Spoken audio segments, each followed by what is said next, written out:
global dialogue. So now I'm starting, right?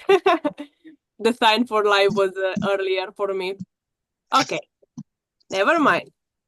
Welcome everybody to our Pact for the Future Sport for the Pact Consultation Forum 2024. I'm so happy to have you all here in such intercultural and global discussion about a topic that we usually tend to overlook or not give that much important anymore, unfortunately, even though it's so important for our health and well-being and forming a community. So this is a part of the thing that we aim for this discussion. Um, like I already mentioned, keep presenting and keep introducing yourself in the chat. If you have question or problems in the chat, in the meantime during the session, don't be afraid to ask or seek aids. We will be here to guide you and help you with anything. Here I am with Tito, my we will be your host for the whole and the moderator of this consultation forum. So if it's anything that you need, we are here for you. Okay.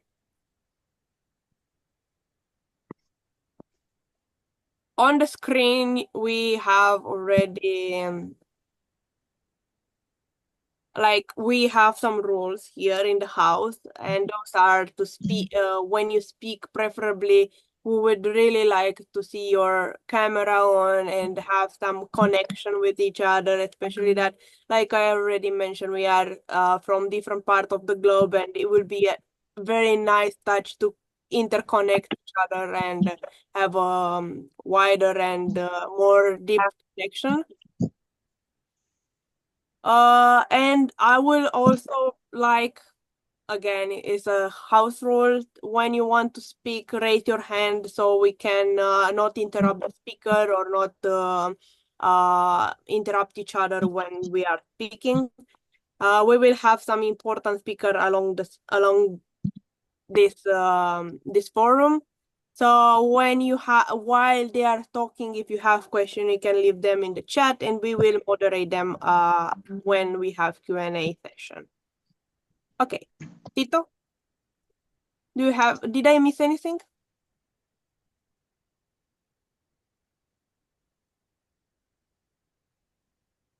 I think not. Not yet, Marina. You are quite on point.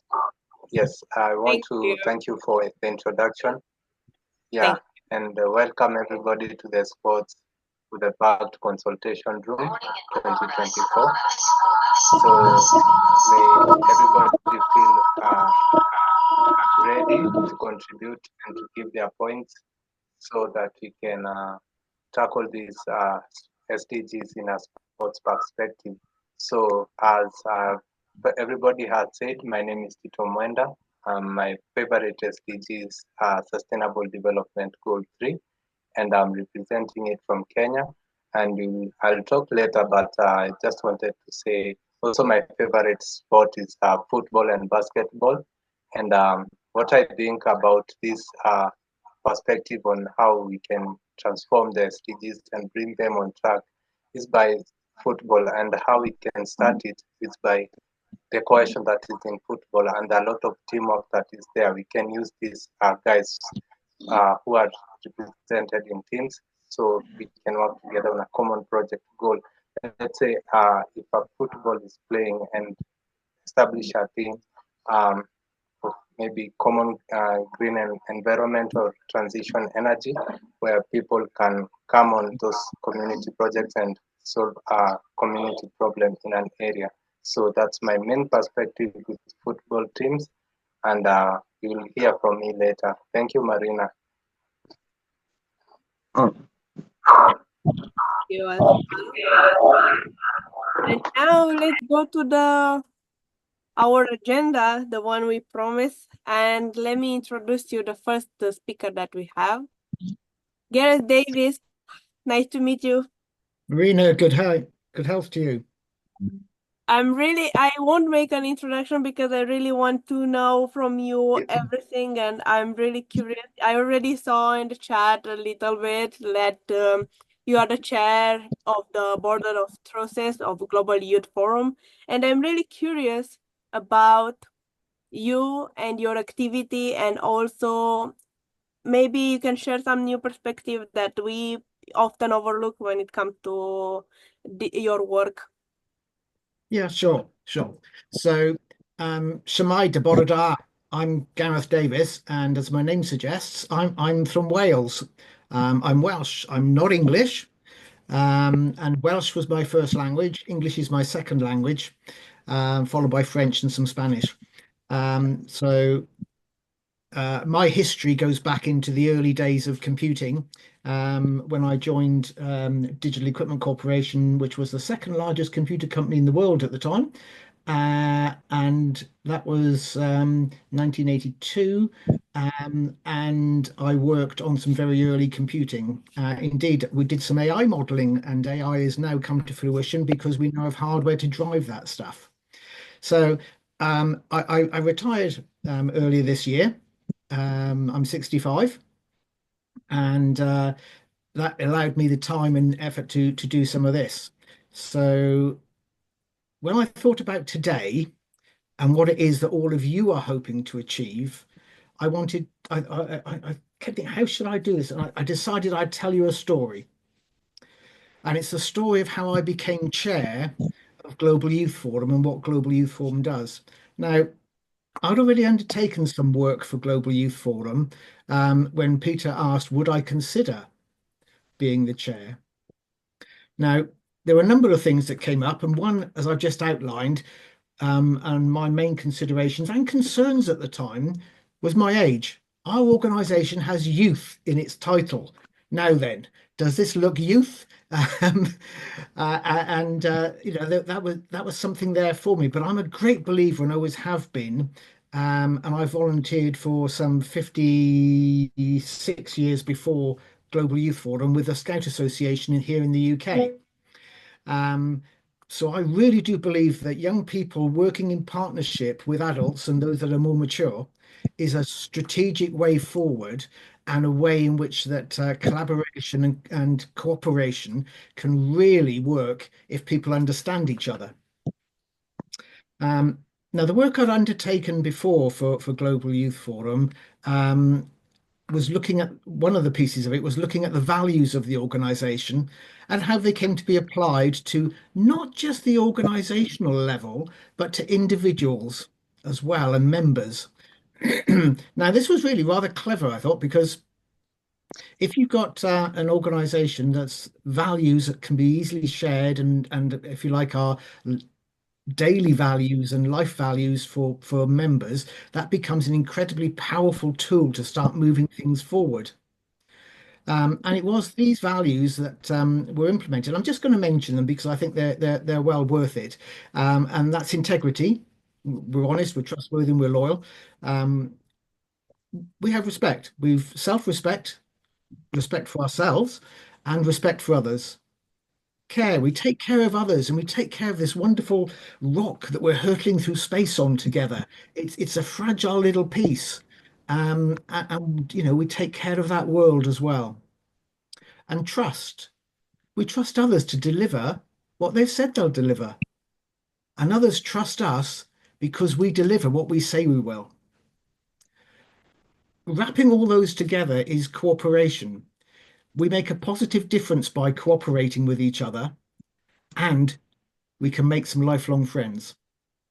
So that's the values that actually pulled me into the organization. The values, along with our mission, that to eradicate poverty, which is SDG number one. One home at a time, we've said, because we believe in actually by focusing on individuals, it can really impact on the ground. And that's where we can add real value. Well, I agreed eventually to be the chair of Global Youth Forum, and it was clear that football was a key introducer to the way we include the United Nations Sustainable Development Goals in the whole of our program. It's key to the way we unite communities and the way that we can communicate to people that are coming to us for the first time and outline what it is we do. Now, Peter had assumed that I had a working knowledge and understanding of the game of football or soccer. I did not, and I still don't. In one conversation with Peter, I quickly thought about this situation, and part of that thought was about opening up our thinking to other sports. The other thought kind of went as follows. As mentioned before, I'm Welsh, and the national game in Wales is rugby. In every open space, park, and playing field, you will find the big white goals, the H goals of rugby, not the little football goals. Well, maybe the odd one, but not many. Coupled with the fact my father played for Wales in rugby, and I'm a member of the Welsh Rugby Union, means that rugby is kind of in my blood.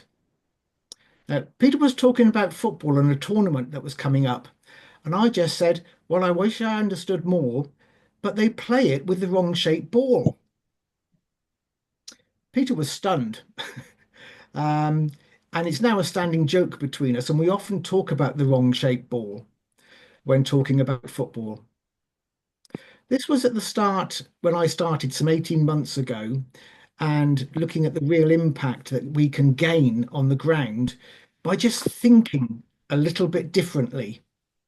And just because we've always done it this way doesn't mean that's the best way to do it, or we should continue doing it that way. And it's caused Peter and I to have some real thoughts about this.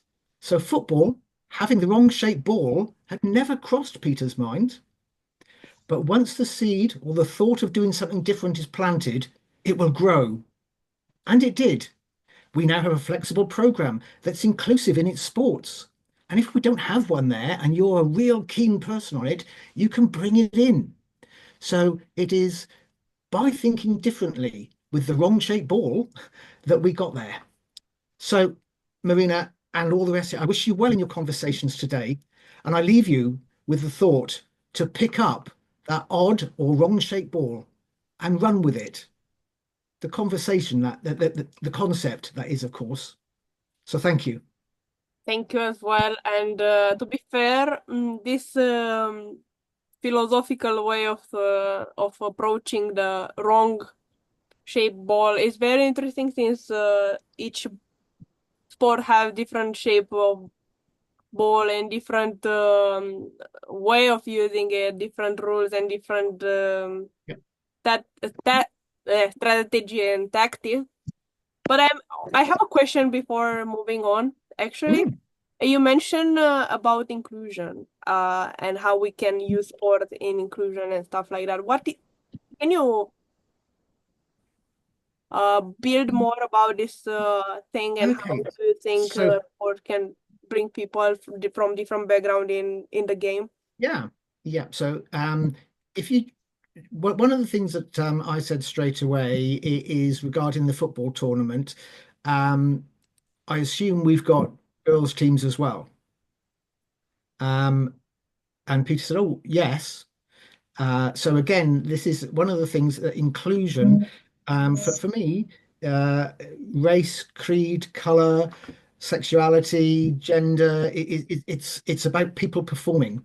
I was very fortunate. I mentioned earlier that I was all my working career was with the computing industry, which was very forward in its thinking around inclusion, and certainly in I worked for a big American company, and it didn't matter who you were or what you were, it was what you were capable of doing was the important piece and the role you played in that team. So that's where I guess a lot of my thinking was developed, and we moved forward in that way. So inclusion for me really is just nothing more complicated than letting people that have the right skills do and provide whatever it is that's required. Thank you. Thank you so much. Very simple, really.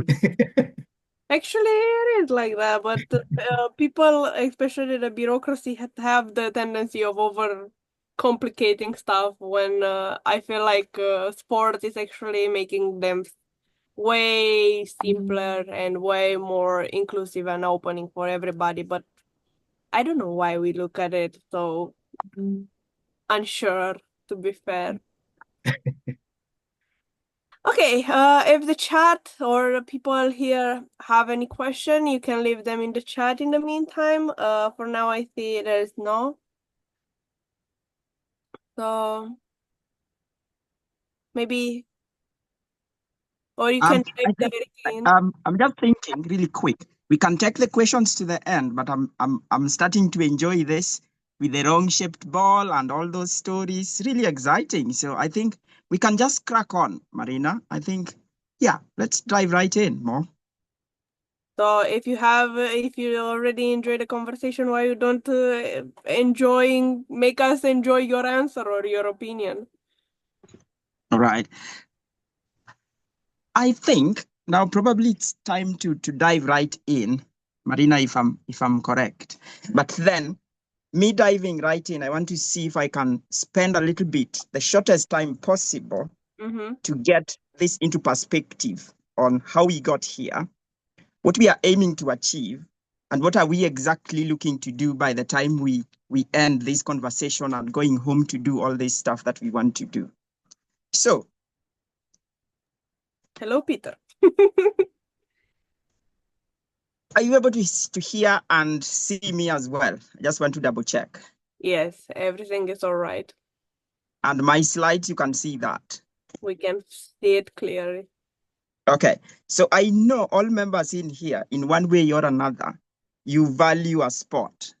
There is a sport you actually love, and there is a link to the SDG, hence the Sports for the Pact Consultation Forum.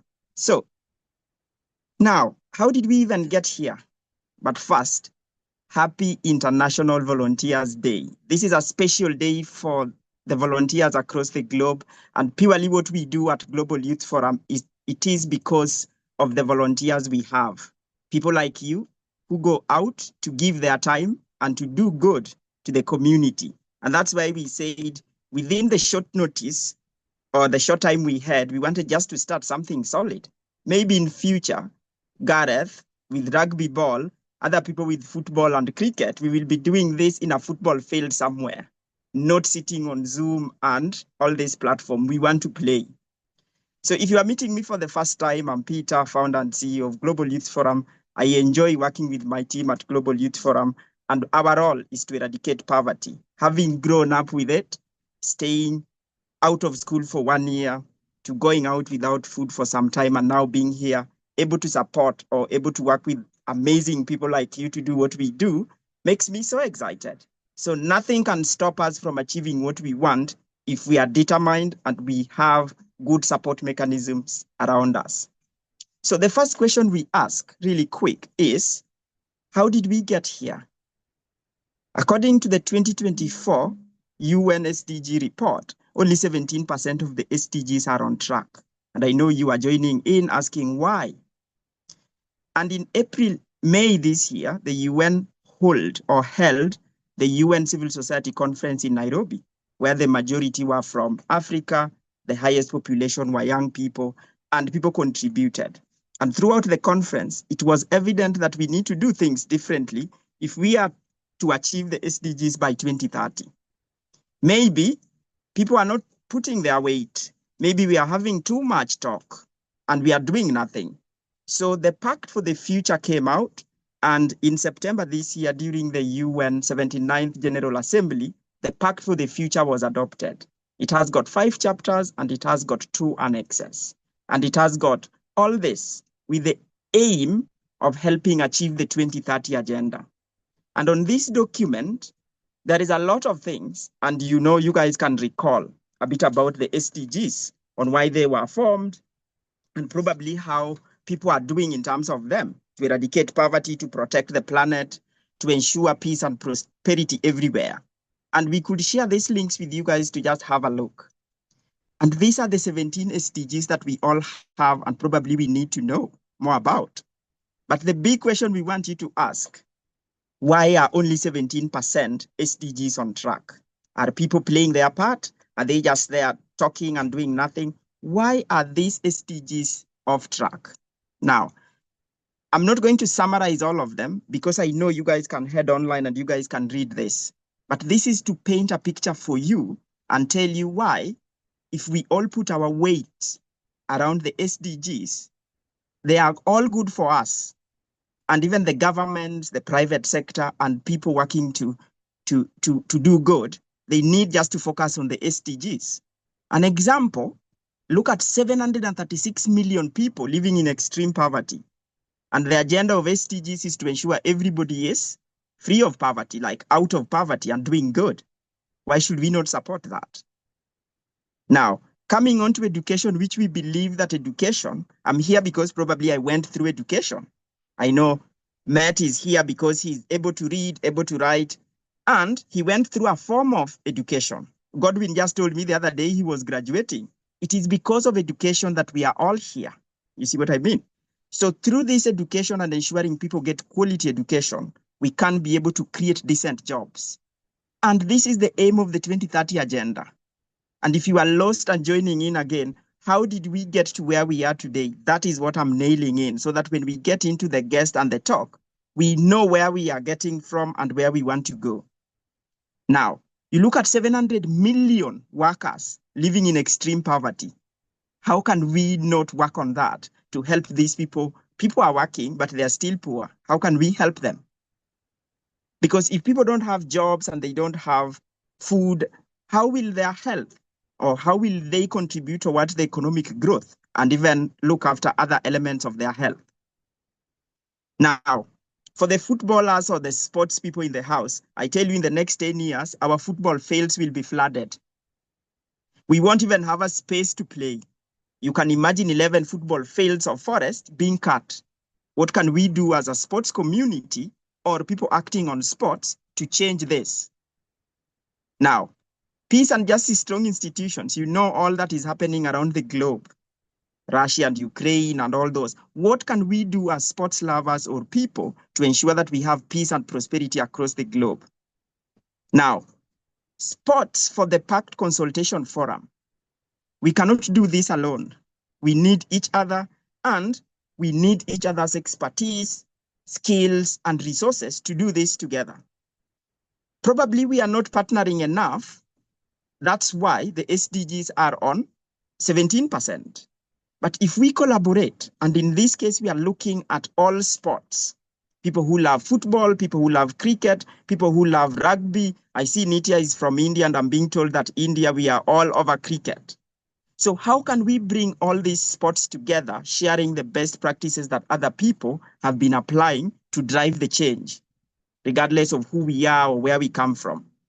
And if you read that Pact for the Future here, now linking us to where we started, where we are, and now talking about the Pact for the Future, I know I did send this link to all of you, and you might have gone to read page 11 of the document. And on this entire Sustainable Development Goals, we are talking about leaving no one behind. And you might be hearing people only talking about football. Where are we leaving other sports? And on the Pact, I wonder how this came about. On Action 11, because I love football, I was just wondering, how did we even get to 11 players? So it reminded me about the 11 people. But Action 11 tells us we will protect and promote culture and sports as integral element or component of sustainable development. And now that is the basis as to where we got into this conversation. So you know where exactly we are coming from, and now how our role as sports lovers or stakeholders in this space need to come together and use sports as a tool to drive that 2030 agenda. So I will pause there because I have 3 extra minutes for people just to use and interact with that before I bring my guests on for the discussion and now the talk. I got a lineup of really good guests, and we are going to have fun. And I want you guys to dive in, share your thoughts, share your ideas, because we will be taking notes. And this is not just one of those forums that we want to talk. We want to follow up our talks with real actions. So I will pause there and I will hand it back to Marina to just pick anything that somebody might have, and then we can pick it from there and take it forward. Marina, over to you again. I see in the comments already somebody expresses their story, and I will read it out loud first. So, sure, sir, thank you for recognition. I hope everybody is great. Sure, I graduated in absentia from Egerton University with a bachelor degree in biochemistry. Due to poverty, I were to graduate next year. GFE came through, thanks to, and let's leave no one behind. And that's also something interesting because I see that your whole presentation about the SDGs have this center idea in where we don't want to let anyone behind, but we still have this question in our mind: why only 70% of them are on track? And with this question and all this, the information that Peter already mentioned, I will ask you to give your opinion maybe about that and why. What are your reasons? Why do you think it's like this? Since we are so close to 2030 already, like we have 5 more years. Thank you. Am I to answer this question? Because I was not getting you clearly. Go for it. Sure. Okay, thank you. My name is Godwin, and I'm a recent graduate in biochemistry from Egerton University. And I'm so passionate about SDG number 1, though I am in SDG number 11. Because you have said that all these are interconnected.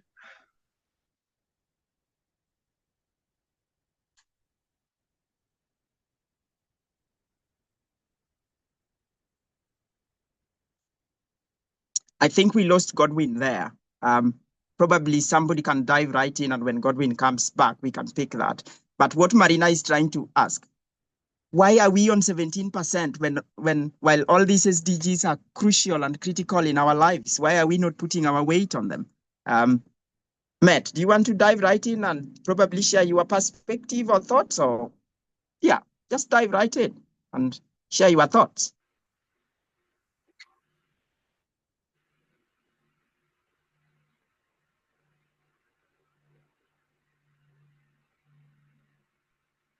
Of course, Peter, I would like to add why I think the SDGs are not on track.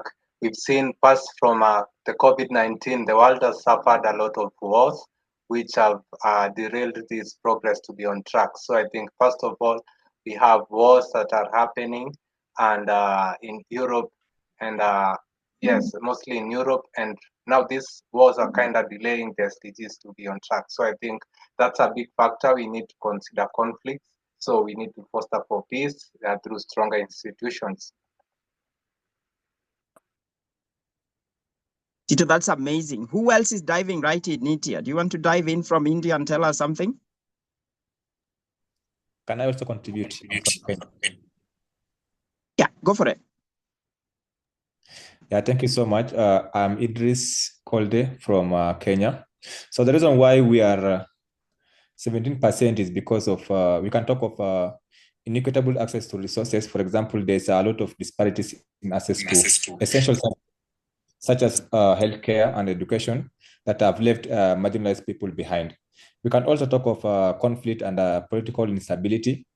A good example is Middle East and some parts of Africa like Sudan. It has led to humanitarian crisis and also displacement of people and has stalled development efforts here. Right. Who else is jumping? Thank you, Idris. Okay. Who else is diving? Yeah, Nitya, go for it. Hi, Peter. Hi, everybody. How are you guys doing? I hope you all are enjoying the forum. Well, what I would like to mention is why I think only 17% of SDGs are on tap. It's because, frankly, not enough people are willing to take action on this. No issues like SDG 16, which is all about peace, justice, and strong institution. There's a lot of talk, like talk, but real change requires hard decisions and commitment to, accountability to actually work and actually, get it off done by actions. And if you guys know about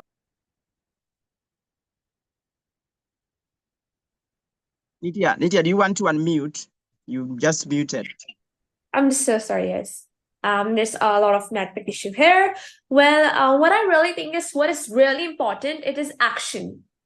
There's a lot of talk going on here and human meetings and in four walls. But what really matter is what we are doing after those meetings. What are we, getting through it all? And I guess Club 17 is one of the place, a coalition, a newly formed coalition that is willing to do that. So as for achieving the SDGs by 2030, I believe it's still possible, but only people are willing to face uncomfortable truths and work resistantly. It's easy to get caught up in what it isn't working. It's easy to get caught up in what isn't working, but the truth is, without justice and peace, the rest won't follow. It's a big task, but if we all rise to the occasion, especially youth, we can still make it happen through actions. Yeah. Thank you so much, Nitya, for that. Let us pick the next one. Who is going next? So this is the last one before we now get our guest on stage to at least respond to some of the questions we have. Who is going?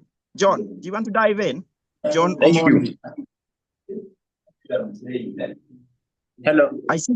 Yeah, go for it. Good afternoon. I am Muniru from Uganda here. And basically, I'm going to go straight. I would love to thank the discussion. It is really so nice and it is impacting at least something. And I have really loved it. It is my first time to get in touch with you guys, but I would really love it. But why are we on 17%?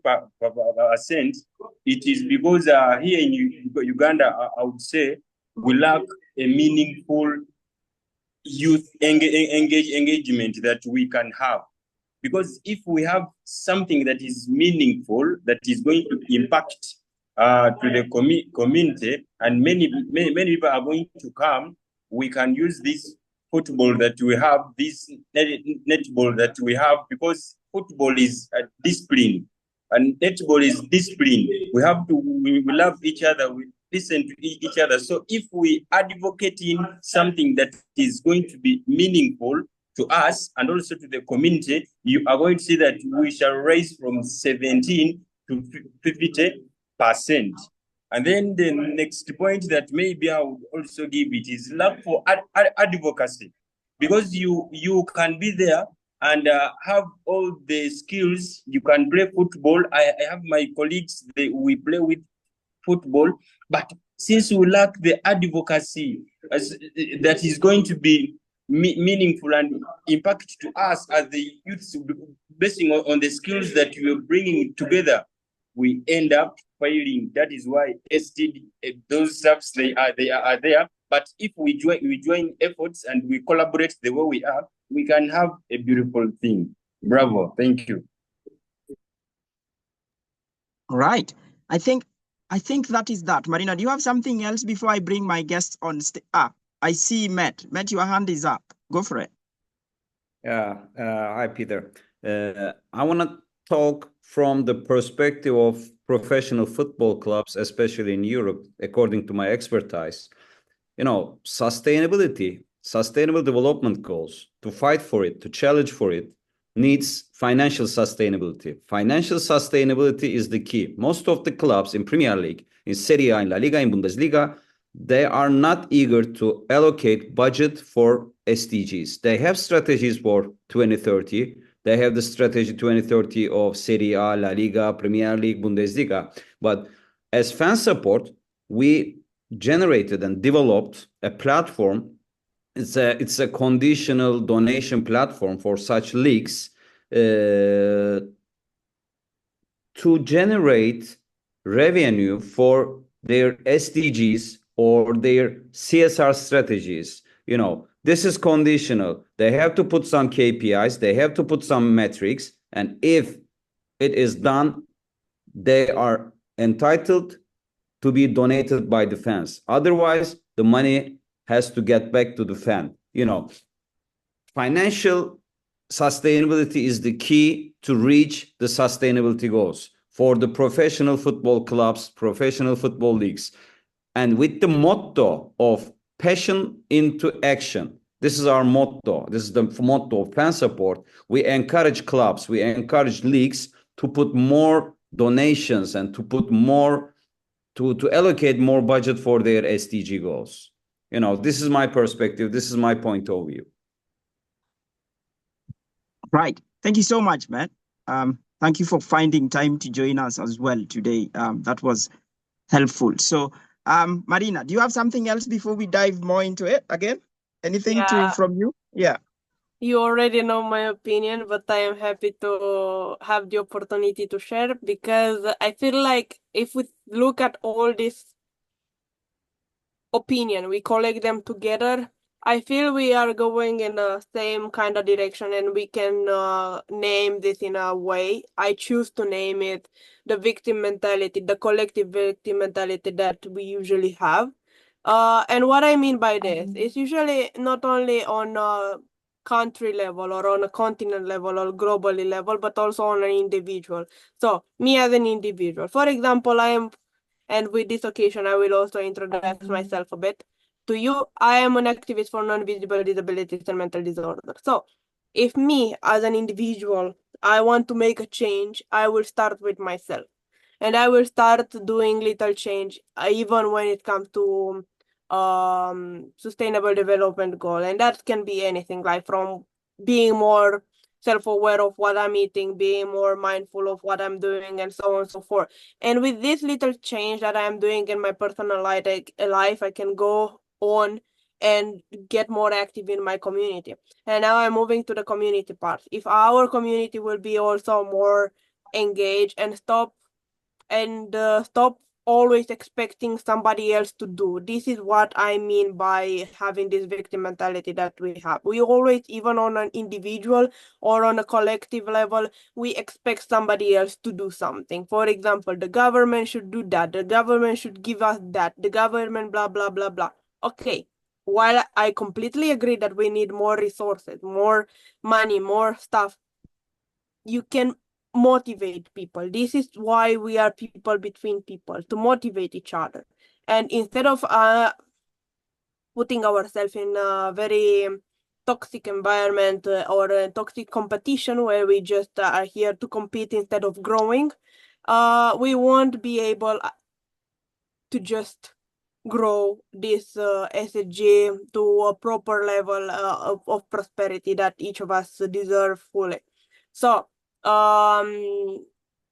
if we collect the idea from an individual level, like let's say I'm a person and I always expect somebody else to help me, I'm always expecting somebody else to clean after me and everything like that, you can metaphorically transform this on a country level. For example, I'm from Romania. I will always expect European Union to do and save me from anything else, or nowadays we have some other problems. I'm not going in that direction, but you got my point.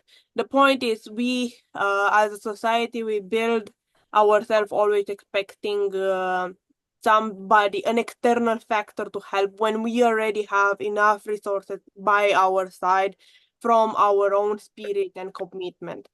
And you will still be like, yeah, Marina, but we need money, we need stuff. Okay. There might be moments when people will be like closing their doors in front of you and not giving you the money and stuff. But there are, at the same time, instead of going in a competition and trying to steal each other the precious share or the precious power or whatever, you can simply form a coalition like Club 17 is here, or just help each other. And while some people close their doors, some other will open. And this is what we are aiming to do here as well, to open some doors for collaboration and move forward, achieve what we want to achieve. Thank you, Peter. I think really good conversation coming on here. What can you do as an individual? How can we also contribute and to just move the needle forward? So if these guests are in the house. If you guys can turn your camera on so I can bring you on stage so we can get this 30-minute segment started, that can be really, really good. But I do have Dorcas, I do have John Mayo, I do have Justin. And if they're in the house, you guys are free to turn your cameras on, and then just like we should be able to get you on stage so we can get this ball started. But the whole idea here is the conversation has always been people in high tables and everybody high level and all that. So what we are starting with this conversation is how can we reach the local people who have ideas, really great ideas, but nobody gives them the stage to talk. And that is what we want to do with these consultation forums, because a lot of people at the grassroots level, people like Dorcas, people like John, people like Tito, people like Omondi I see in the house, are doing really solid work that are not recognized. How can we bring these people to the light so that they can share their good stories, their practices, and probably build forward? An example, football won't be football without the fans. And when I was looking at the fan support website and how the platform works and how fans are getting engaged, I think without the fans, we cannot get anywhere. And in this case, without the people, we cannot get anywhere. We can have all these chats, we can have all these talks everywhere. But when we miss the real people who are taking the real actions at the grassroots level, we might not get anywhere. And that is what we want to start. And I'm glad that we have members in this house joining us and keen to listen in. People are taking notes and we want to take it to the next level. So, Sierra Skating Club, if your camera can be on, and then we should be able to get you on stage and then we can get it going. Who else? I don't know if John is in the house. Yeah, John, your camera, you can turn your camera on, and then when I see that, I should be able to bring you on stage straight away. So, who are we starting with? Sierra Skating. I know Sierra. I know John very well. I know Justin very well. Gareth will get you to speak about the rugby and Wales. So let me start with, who wants to go first between John, Dorcas, and Justin? I can only see Justin is on. Let me bring Justin on. Hello, Peter. Justin. Yes, Justin. You want to introduce yourself, tell us your SDGs, and just like tell us where you are tuning in from. Just talk to us. Who is Justin? Thank you, Peter. Hello, everyone. My name is Justin Mokua. I'm from Global Youth Forum, and I'm the Sports for SDG coordinator. My favorite SDG is SDG number 5. That's gender equality.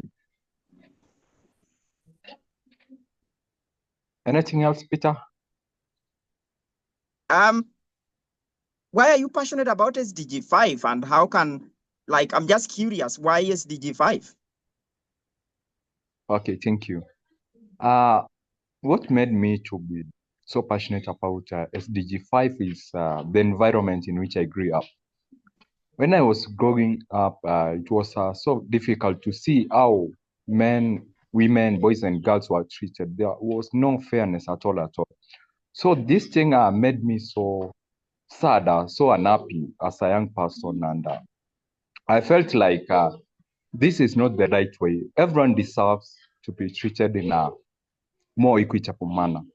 So after being, I can say, a bit understandable person, that when I reached a certain age where I could talk to my parents, I could talk to people in my community, that's when I started advocating for SDG number 5 and helping people understand why we need to treat girls and boys equally, men and women equally. All genders deserve equality. So that's my brief introduction on the passion for SDG number 5. All right, there we go. And just to add on that, if members joining, I see people joining online as well. Our hashtag is Sports for SDGs, act now for our common future. So Justin, I'm still just waiting for other guests. I can't see their camera on, that's why. So Dorcas, if you can turn yours on, that will be really cool. John, if you can turn your camera on, really, really cool. But then you realize some of us are doing these things in our communities, but we are technologically challenged and we lack a bit of skills and technical know-how on how to do these sort of things. How can we collaborate and synergize to get people at the grassroots level to actually get to par, like meet the other people who have already made it up there and like are now doing really, really good things? So, Dorcas, do you want to jump right in and please introduce yourself and tell us where you are tuning in from and the sport you are passionate about? Dive in, Dorcas. Okay, my name is Dorcas Thomas Award. I am from Siaya County. Siaya is in the rural part of the Nyanza region. I am the founder and director of the club.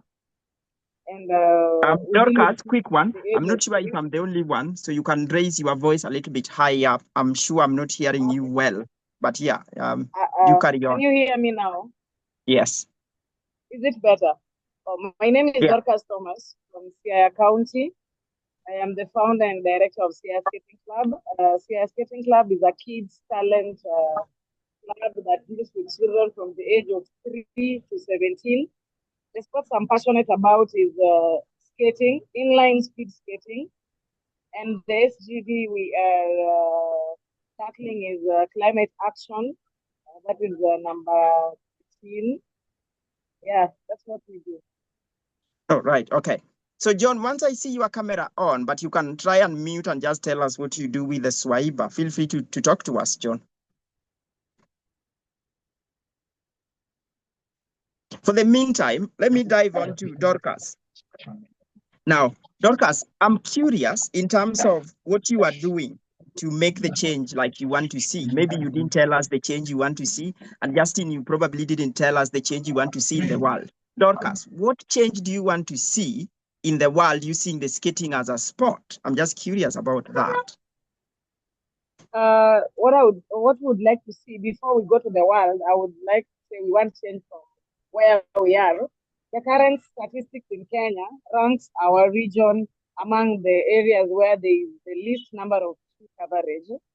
So from the ground or the grassroots level, we would like to increase the amount of tree coverage with the children, because our club deals with children. We wanted to do something that a 3-year-old would understand, something that even the young children can easily grasp and know why they are doing it. So mostly right now we are dealing in tree planting, cleaning of beaches, and just waste management and the cleaning of markets.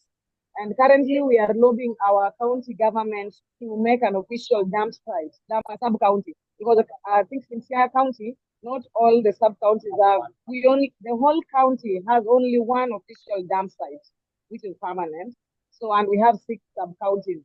So waste management is also an issue here. So currently what we would just like to do, we are hoping that we can promote planting of trees and just increase our tree coverage so that next year when the statistics is out for the country, we will not be lagging behind as we have done in the just released reports. All right, good one. I will come back to you and just find out how skating is related to that. And you can paint how trees are related to skating and how that is getting along. Justin, what are you currently doing to drive the impact or the change you want to see in the world happen? So you got to tell us the change you want to see in the world and what currently you are doing to drive or make that change. John, if you are able to hear us, do just drop something on the chat and we will bring you into this conversation. Justin, over to you. Okay, the change I want to see in the world and as an organization, Global Youth Forum, is a world where there is no poverty. Each and every individual has access to education, healthcare, and all facilities. So to achieve this as an organization, what we are doing is empowering the youth through sports. Through sports activities, we empower the youth with the skills which are relevant to the 21st century job market so that they can create their own jobs or they can secure employment opportunities. Also, apart from empowering the youth, girls, we are creating an environment where people understand about SDGs. That's SDG number 1 to 17, through sports.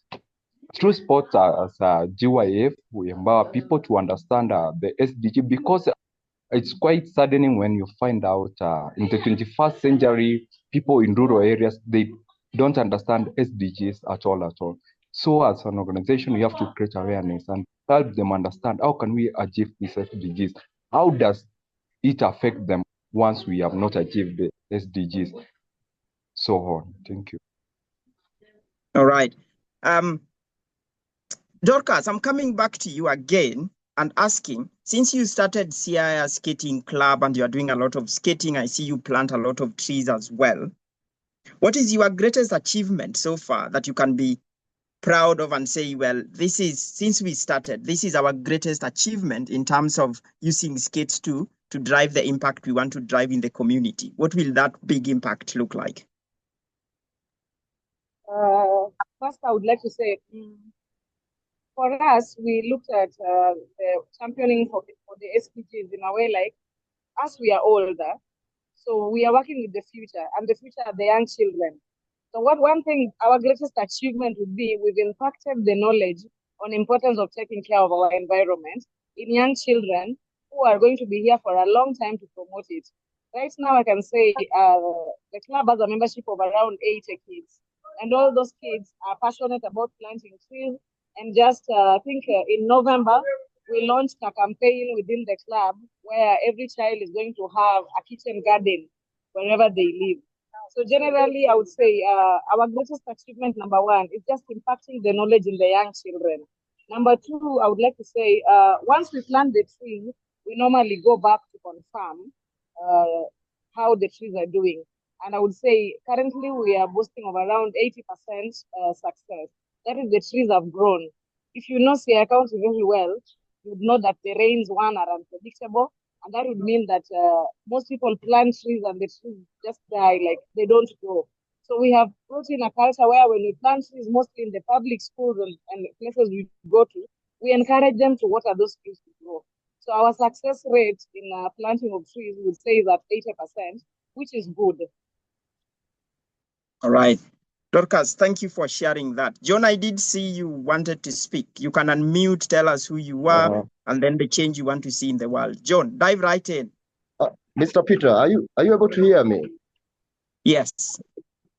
Okay. Hello, guys. My name is John May. I'm the director and founder of Cyber Sports. Cyber Sports is just a talent nurturing academy here in Kenya, whereby we deal with soccer specifically, and we enroll kids from the age of 5 to 15 years, both boys and girls.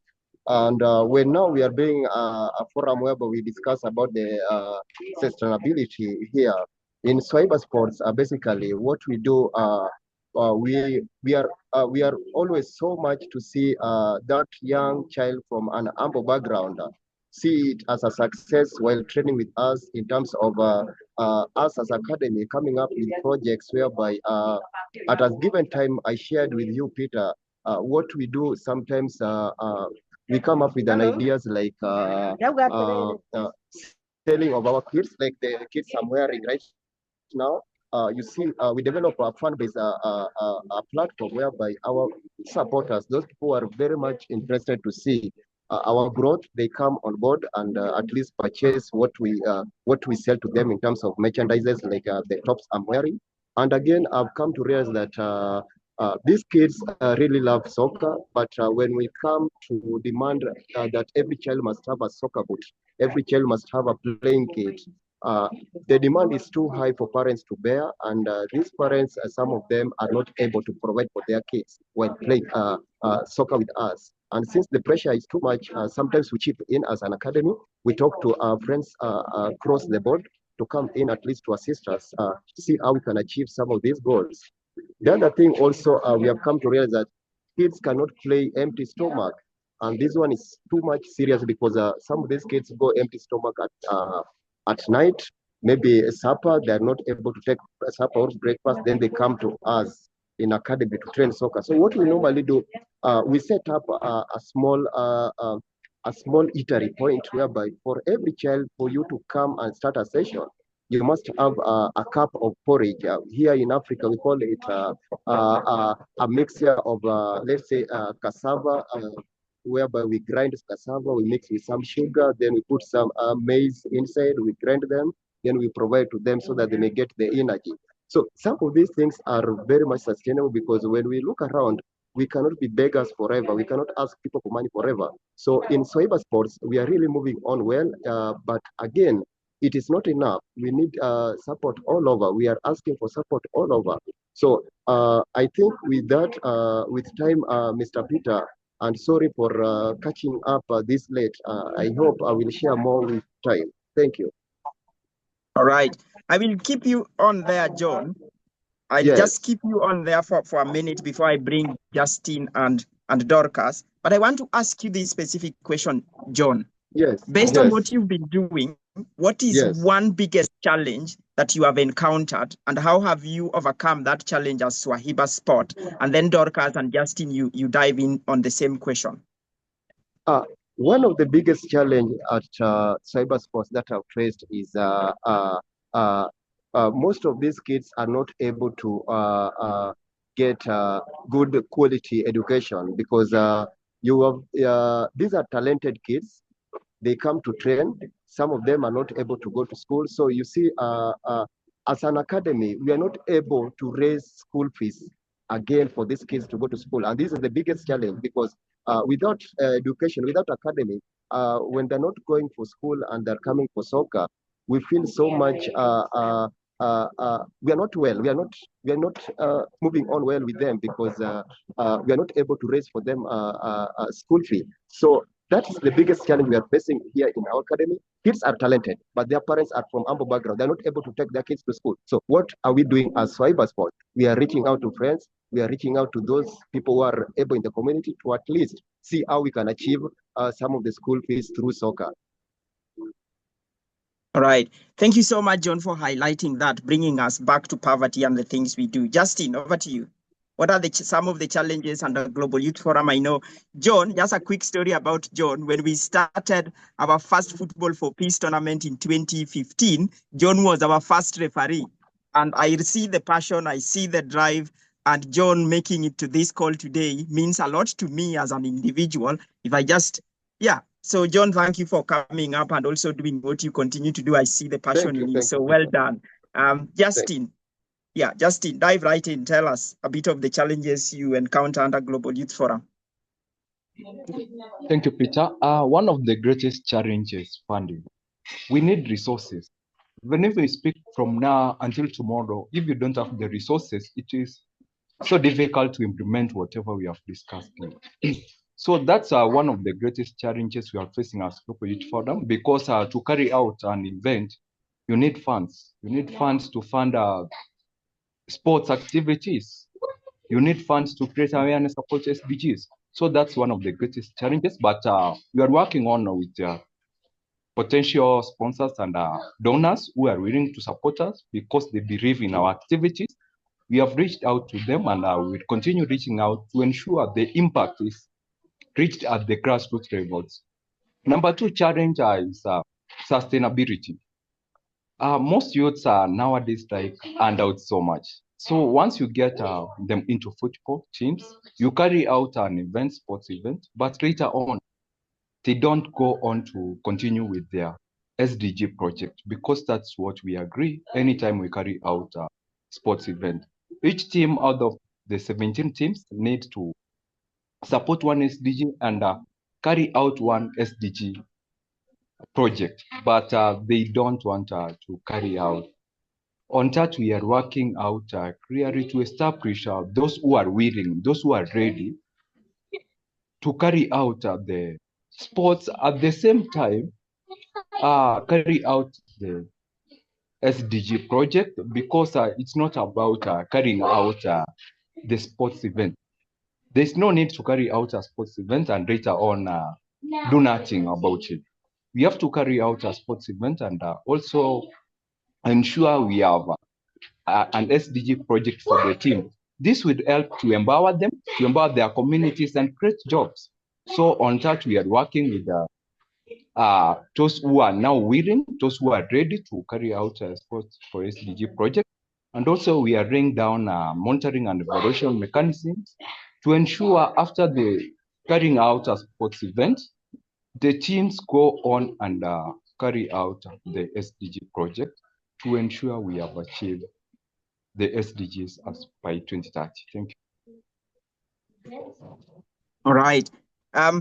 Exciting. I think that is the guests are giving us a bit of insights of what's going on. So going on to the last one before we open the floor for open consultation now, Dorcas, according to you, what do you think can be done to ensure that skating or people in Kenya or across the globe using skating as a tool to drive impact in the community come together to actually use skating as a sport to drive that impact? John, it will be you, and then we come to you, Justin, and then we open the floor for open engagement. I see Irene is ready. I see Coach Obi is ready. I see John Omondi is ready to chime in and give us this insight. So, Dorcas, tell us, how can skating be used to advocate for the SDGs?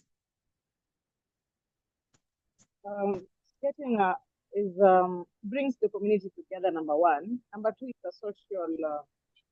I'm struggling. I can't hear you, Dorcas. You might is, raise your voice. Are you getting me? Then, yeah, keep are going. you now getting me? Yeah.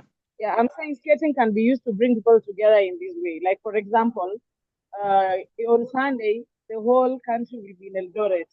We are expecting around 600 athletes.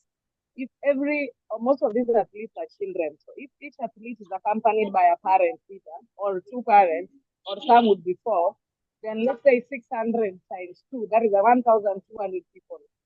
That is a very big gathering, where if even 10 minutes can be spared to maybe advocate or educate people on the SDG goals, some impact will be made. Personally, at the grassroots level, we have made sure that we are involving not only the athletes, but even their parents and even the community. So our club members are now like the climate action champions. So I believe that during gatherings, during sports days, during training days, these gatherings can be used to champion for the SDG goals. I hope I answered you well, Peter. I didn't hear that properly. I'm not sure if other members heard it. But let me bring John into this conversation. John, I know you are passionate about this sport, and I personally follow what Swahiba does online, and I always just like how those kids are out there doing what they are doing. John, how can we use football to ensure? Now I'm told we have over 5 billion people supporting football. How can we ensure now this is taken to the next level? John, dive right in and mute. If you can turn your camera on, that will be really good for us. Dive in. Mr. Peter, I hope I got you right. Now, how can we use sport? Basically, sport, when we talk about sport, we are talking about football. And one thing that we can really do is come up with tournaments. And tournaments is only a platform whereby we involve different teams, and after that we create awareness on whatever SDGs we have. Then we at least we share with the community as well. Number two is during school holidays, we come up with school visits whereby we gather the kids together, we share with them what we have, and again we engage them on the importance of soccer, basically. The other thing is seeing how we can come up with parents gatherings in form of seminars. So I think with that, at least we can really do it well when we bring all the stakeholders surrounding football together, so that we can achieve the same goal that we are talking about right now. Thank you. All right. Thanks, John, for that. Justin, what do you think we can do to ensure that your favorite sport is used to drive impact for the SDGs we are talking about on here? Your thoughts? Okay, my favorite sport is football, but for now, allow me to discuss about archery, because that's also one of my favorite sports. As an organization, currently, we want to launch an archery range. We want to create 47 archery ranges in Kenya. The archery ranges will create employment opportunities. We will need archery instructors. So out of the 47, let's say if we get 3 archery instructors for each county, that's so many jobs we have created. That's number one. We have resolved the SDG of creating employment. That's the SDG. Number 8, economic growth and employment. So as an organization, we are starting with Mombasa County to create an archery range first. From there, then we can go on to other 47 counties. So what we are doing is to create employment opportunities, to empower the youths, to empower the women, empower girls, men, and everyone, ensuring no one is left behind in terms of jobs. All right. I think with that opens now the floor for everybody. I saw cricket, I saw rugby, I saw netball, I saw a lot of things when you guys were applying for this. Football seemed to have dominated this part. So we would love now to hear from you, but on this particular segment, we want you to share your thoughts. How can your favorite sport be used to champion the SDGs? What plans do you think needs to be in place to help us achieve that? And on this one, I hand it over to Marina to dive in and lead us on this particular segment. So Marina, again, over to you. Hello again. So SDG 10 is my the one I'm leading, and I'm so grateful to do that. For now, we have 9 members, so if you are interested in reducing inequality, we can be in touch later on about that. What can I say? We really want to make people understand what it really means reducing inequality, because sometimes it's not only about giving them the money, it's also building a culture, it's also building a way of a community, it's a way of giving hope and information. It's not always about money or about the best facilities. This come with time, but I'm pretty sure each of you, when you are sad and when you feel down, you have this need of first talking with somebody and hoping for the best and learning from mistake and experiencing a better perspective. So now I really want you to give me, this is my perspective, how I see a solution for how we can engage people.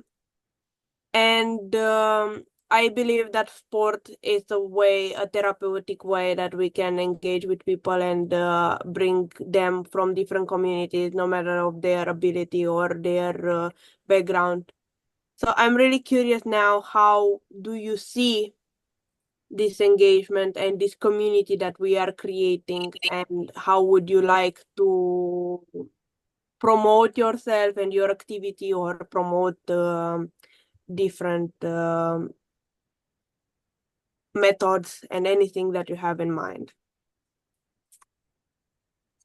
And I'm just chiming right in, Marina, just to remind our online viewers or who are sharing on that, you too can put your chats on the Facebook comment, and we will pick them and bring them to main stage. So guys, the floor is open.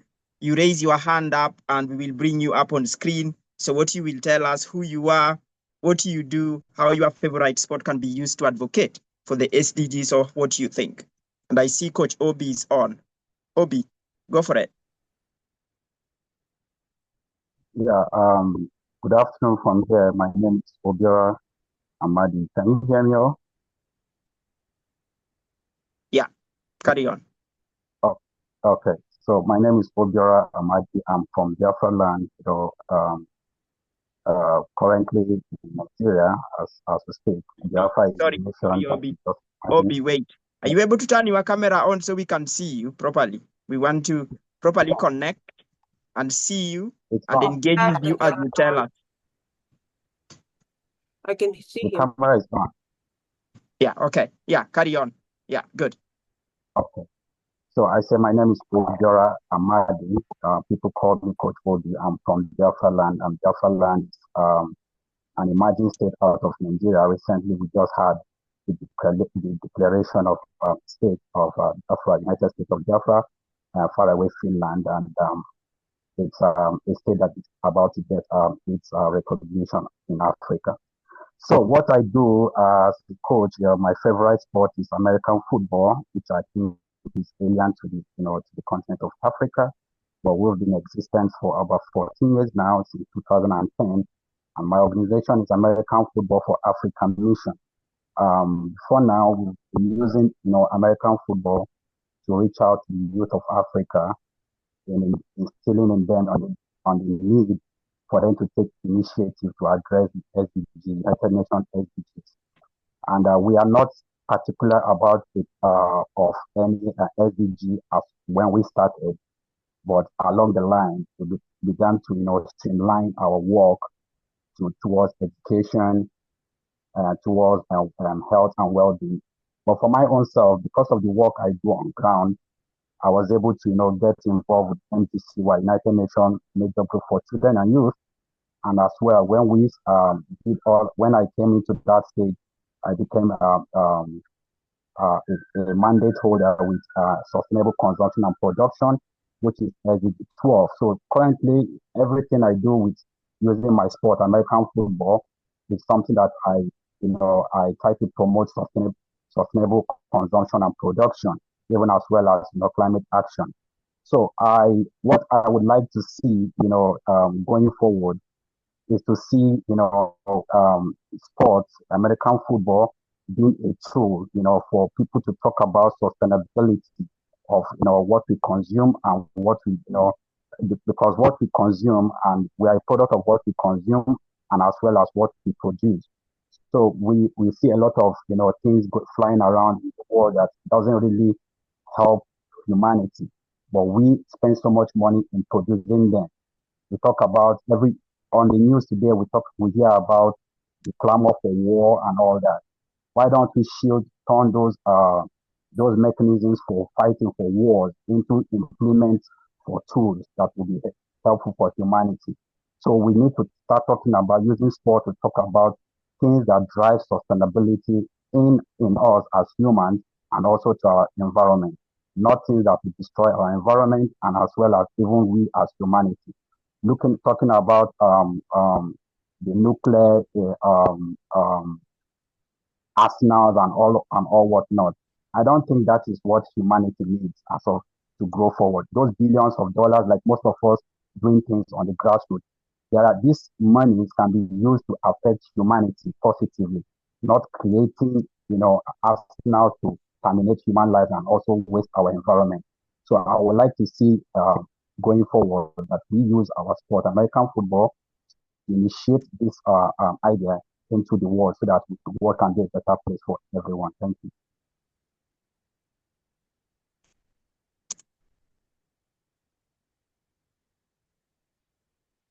There we go. Thanks so much, Coach Obi. Should we go to Isaac? Isaac, dive right in.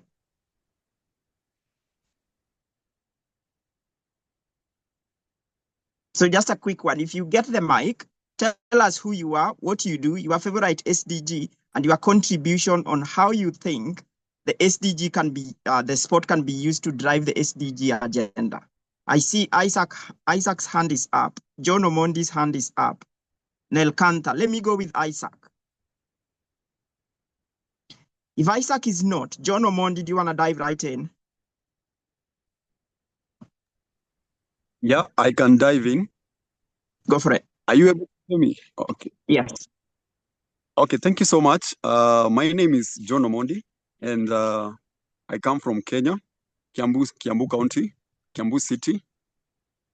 And my favorite SDG is SDG number 15, where is talking about life on land. And so I want to thank you so much for this engagement and just making sure that you reach to the grassroots, because I can confirm that this has really come to the grassroots, because we are one of the grassroots organizations that such information does not come. So we want to thank you guys so much for bringing up to this to us. And so before I dive in about how we can, the action plans that we have or we can implement to support the SDGs, I would like to say that the reason why the SDGs are still at 17%, I heard that earlier. I don't know if I got it right.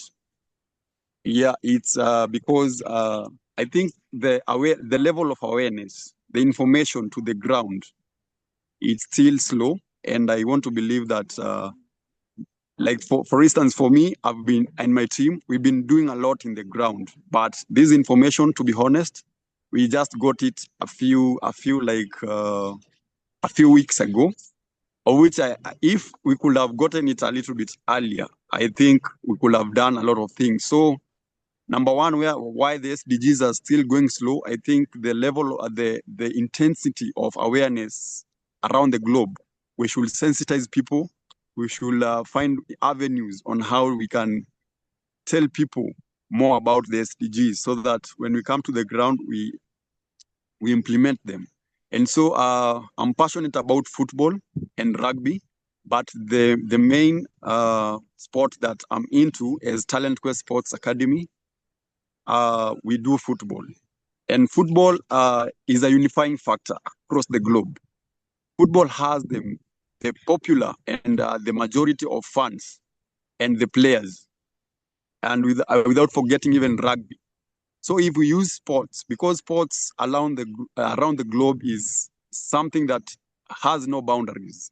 Sports does not recognize culture. Sports does not recognize racism. Sports does not recognize all these color, anything. So sports, when you use sports, it's a unifying factor. And so I would like to recommend that we use sports as a tool to make sure that SDGs are fulfilled. And so I and my team, we've been working around with a football academy called Talent Quest Sports Academy, whereby I'm the head coach and also the founder. Together with my team, we are using these sports as a tool to make sure that the environment is clean. We have safe, clean water. We have planted trees around Kenya. And we just make sure that wherever we organize a tournament, we sensitize people on the environment. We engage them in cleaning activities, so that whenever we engage, it's not about money or anything, but it has to start from us as individuals. And that is what we are doing as a community and Talent Quest Sports. And we want to believe that when we use sports, because sports has no boundary, mostly in the line of football, these with kids, young adults, women football, when we bring them together and tell them the reason as to why we are organizing tournaments, like the one that we recently organized, it is called Mazingira Tournament. Mazingira is a Swahili word that means environment. And so when we organize such tournaments with a theme that brings people, when we play, we understand that in our mind, this football we are kicking just to make sure that our environment is safe. And whenever we organize such tournaments, if the theme is planting trees, we make sure we buy at least 1,000 trees, so that every individual player can come up and plant a tree. Either it's a coach, either it's an official or a player. We give them a tree and we tell them, please plant. But we, behind the scene, once they leave the planting scene, we make sure that we water the trees. We make sure they grow. Because as you can see around me, we have a very big kind of forest. So we use this avenue to make sure that we invite even schools to come and plant trees. So I want to believe that this is a good forum.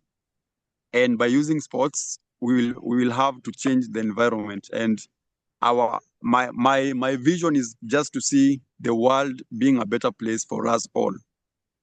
Yes, thank you. Right, there we go. Thank you so much. Nitya, you are on next.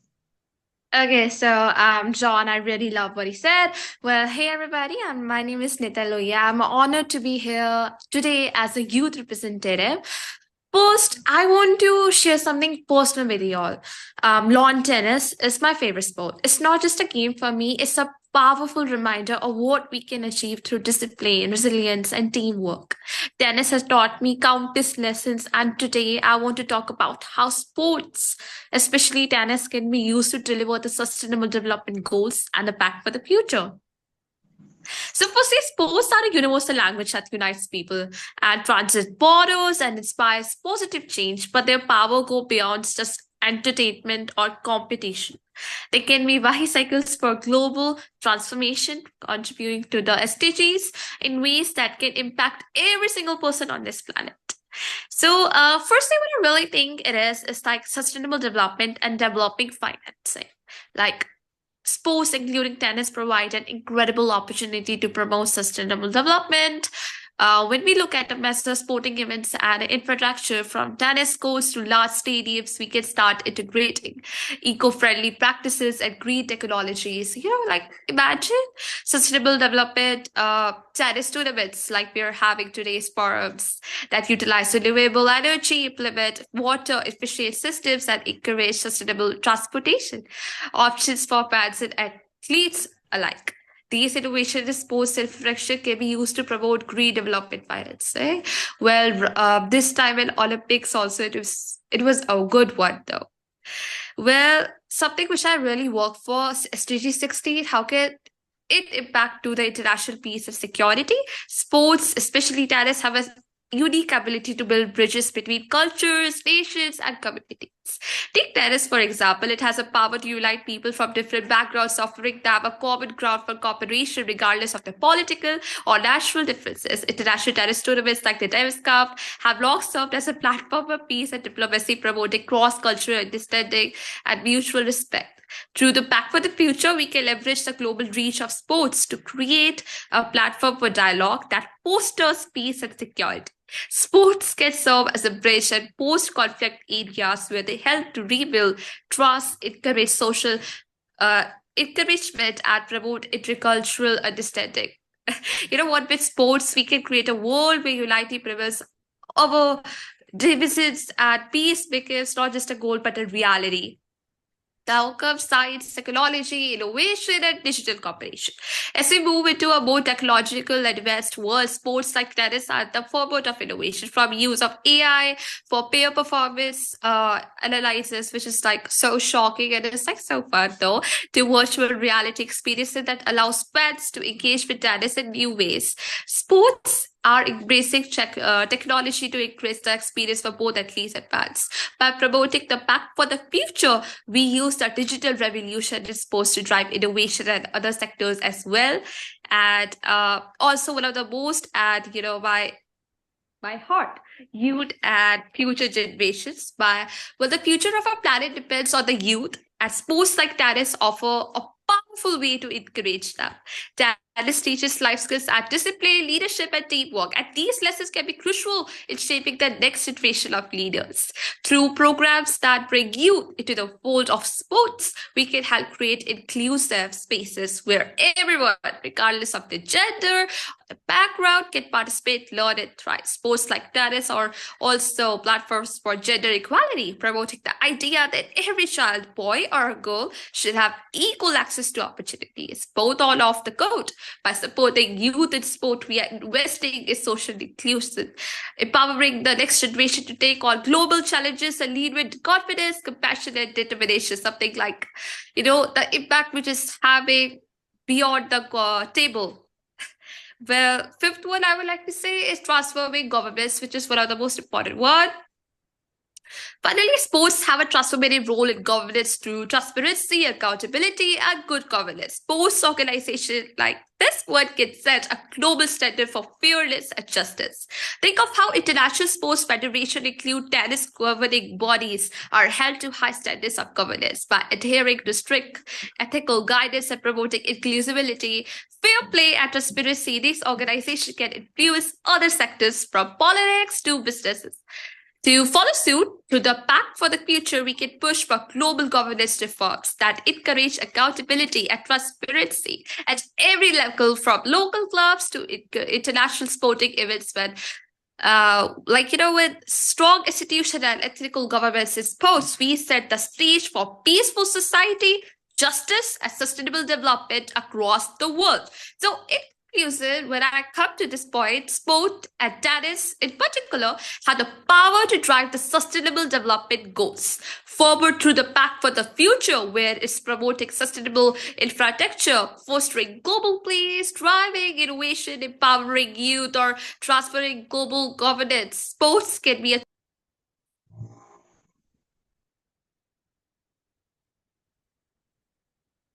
Nitya, I think your time is up over there, but thank you for your contribution. Really amazing. Idris or Nilkanth or Isaac, if you have your cameras on, I should be able to bring you on stage. For the meantime, let me bring Tito because his camera is on so he can speak. So, okay, Idris now is there. So, Idris, I'm bringing you on. So, off we go then. Nitya, thank you so much. Are you able to hear me? Yeah. Yes. How can we champion for SDGs using sports? Basically, my name is Idris. First, my name is Idris Kolde. I'm from Kenya, Tana River County. I'm a student at Amref International University. I'm doing Bachelor's of Science in Nursing. So how can we champion for SDGs using sport? For example, I love SDG number 3, good health and well-being. So how can we promote physical activity?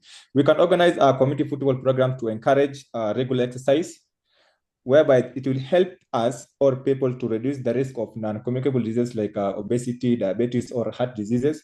Also, we can able to create mental health awareness through sports because people are able to participate in different sport activities, and also they know of health issues pertaining if you fail to take sports. Another thing is that you can also champion for SDG number 13 using sports, basically football, whereby we encourage sustainable practice in football, such as football clubs, such as using renewable energies, reducing plastic waste in stadium, the way John has said, and also to promote eco-friendly transportation. Maybe we are not using those cars that produce carbon dioxide. That way we can able to champion for SDGs number 13. And also we can able to reduce inequality, SDG number 10, whereby we're able to ensure there's inclusion of marginalized community. For example, me myself, I'm from Tana River County. Tana River County is one of the marginalized county in Kenya and even in the world because we don't have, according to me, we don't have good leaders there. So how can we use this opportunity to ensure that there's inclusion in one of those marginalized community, whereby we can able to create football programs that engage marginalized groups, including refugees or people with disabilities, as well as economically disadvantaged communities, whereby you can able to foster social inclusion. Yeah, thank you so much. That is my contribution. Amazing. And I like the issue of leadership popped up, and that is really, really key in terms of putting forward what we are looking at doing. So, Nelkanth was the first person in this room. So he has been joining, he was on time, and he has been curious to share and to engage with us. So dive right in, Nelkanth. Yeah, thank you so much. I am Nilkanth Kumar, and I'm the director of Silence Foundation, Jharkhand, India.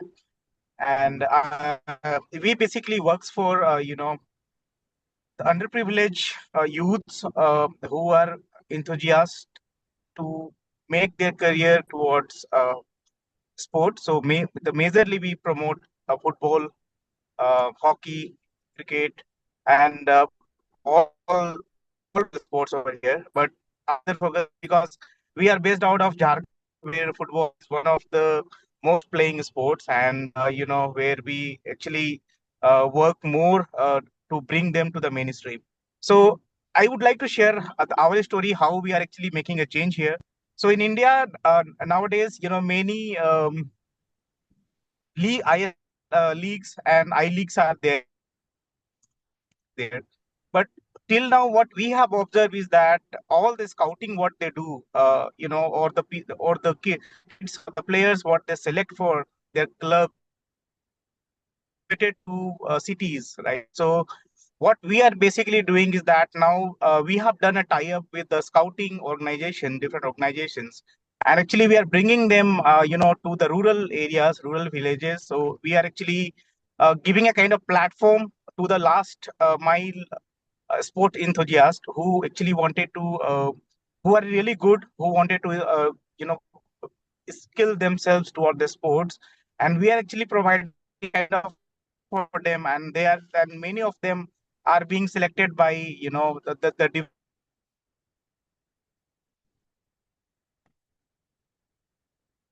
different doing at this moment.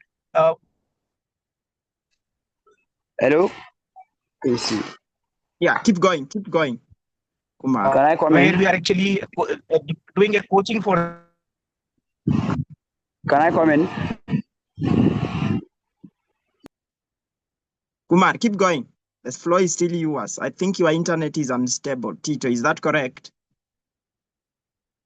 Facilitating, the kind of bigger clubs where they can actually shape their careers and all. So when any kids gets selected for a clubs, and also entirely their education, their health, their physical development and everything gets taken care by them. So we are basically like a kind of facilitator. We are acting upon where we are actually joining different big clubs, and we are actually bringing them to the rural areas. And this is how we are actually trying to make a change in the society, where we want everybody to have a platform to play and grow in their career. And this is how we want everybody. So we actually believes on partnership.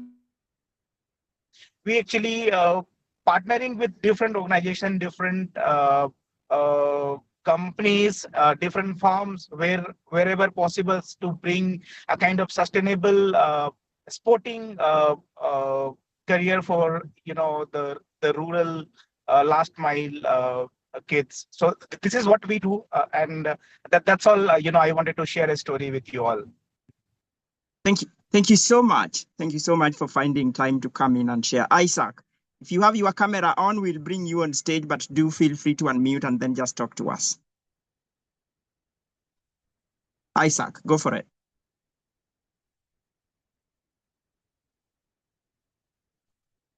Okay. With that, Isaac, we can't hear, but I know Tito has been on here, probably to dive right in. Tito, tell us your favorite sport. Isaac will come back to you shortly. Hello. Yeah, carry on, Tito. Wonderful, Peter. I hope I'm very clear. Yeah. Thank you.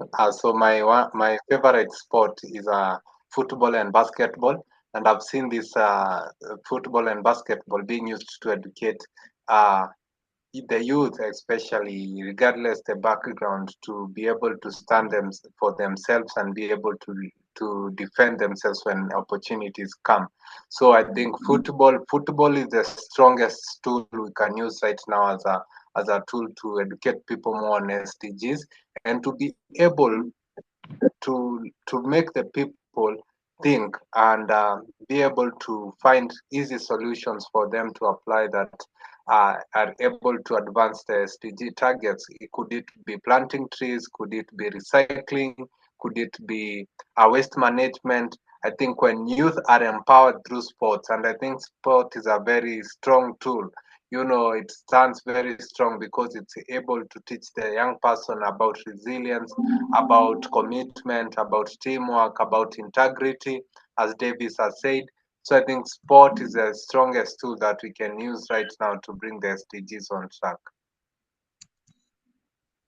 Thank you so much, Tito, for sharing. Isaac, do you want to dive in right now? And then Emiliano, I see you are your camera is on, so you can also chime in. We got 5 more minutes. So Isaac, go for it. Okay, thank you very much. I'm Comrade Isaac Bainemualia from Nigeria, South Bayelsa State, Niger Delta precisely. I'm also a leader of the Joint Council at my grassroots level.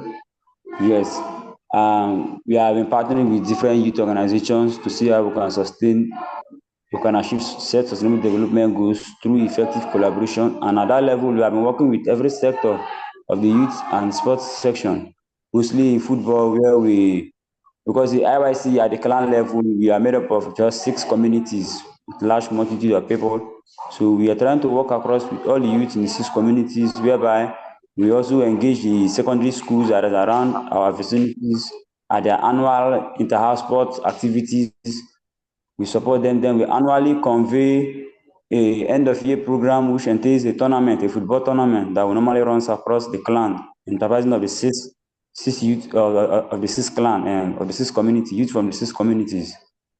So we have, because we believe in a unity and collaboration. We believe that when it comes to such avenue, people do come around, and in that process, we can interact and share ideas to collaborate effectively, which is it's a very good means of bringing people coming together. And normally at the end of the year section, we normally hold our normal competitions like football tournaments, swimming competitions, table tennis, canoeing, and all other activities that's around our terrain. But for now, I think we have been sourcing for partners both at the international and local levels to see how we can keep these programs going. Yes. Thank you very much. Right. Thank you so much, Isaac, for chiming in. So I saw somebody in the house. Was it Maina or Maina? I saw you came on camera. We still have 3 extra minutes to jump on to this. Okay. So I'm just trying to. Yeah, we got some spare minutes over there. Maina, do you want to dive right in? I just wanted to say. Yeah, go for it. Unmute. Yeah, you're mute. Unmute, Maina. Emilio, you are on mute. But it was somebody else talking. Yeah, okay.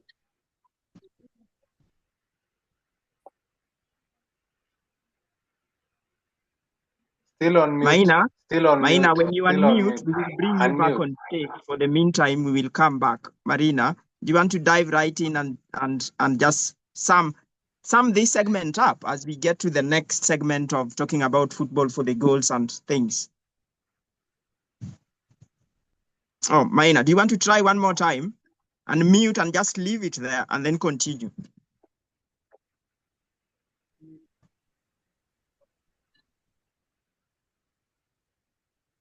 Okay, I think we will struggle to get Maina on, but in future we hope to get him on. So yeah, there we go. Maina, you can put your comments on the chat, by the way. You dive right on chat and leave it there, and we will be able to pick that up. So the next coming segment will be, obviously, the Global Youth Forum. We highly support football for the goals, and we want people to actually borrow a leaf or two from that particular segment, where you guys can learn from all these other things that have been going on, and then we can chime more in. But before we do that, I'm just trying to look who in the house is from Football for the Goals members, because I want us to probably just engage interactively on this particular part of it. Who is in the house from Football for the Goals? Oh, Nilkanth is from Football for the Goals. Okay, so that's really good. Who else? Okay, so 2 of us from Football for the Goals, and we can actually dive onto this one. We can spend, say, the next 5 minutes to just talk about it. Nilkanth, do you want to briefly tell members about Football for the Goals and probably what you've gained or like about the entire concept for Football for the Goals? And then I will also chime in and share my thoughts. And then we can guide members on how to become members. So, Nilkanth, dive right in. Sure. Can you please come back with your questions once again, if you don't mind? Yeah. So the question is, briefly tell members joining us today a bit about Football for the Goals and a bit of insights why you feel probably Football for the Goals is an avenue to help us mobilize actions for the SDGs. Yeah, definitely. So football, first of all, I would like to call out that football is one of the game which is highly played in the world, whether it's Europe, whether it's uh, Asian countries or wherever it is, right? And if you really look for a kind of countries where the people goes for even kids who aspire to become basically a sportsman, the football become their first preference as such.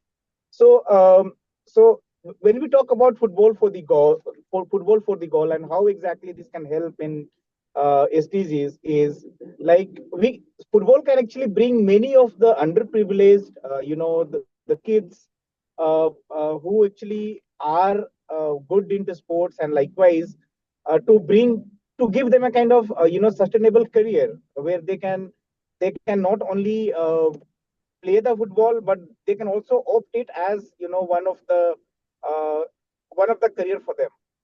Secondly, football also helps basically you to be more mentally fit, physically fit, and likewise football is a kind of team game. Football is a kind of it actually teaches you a discipline.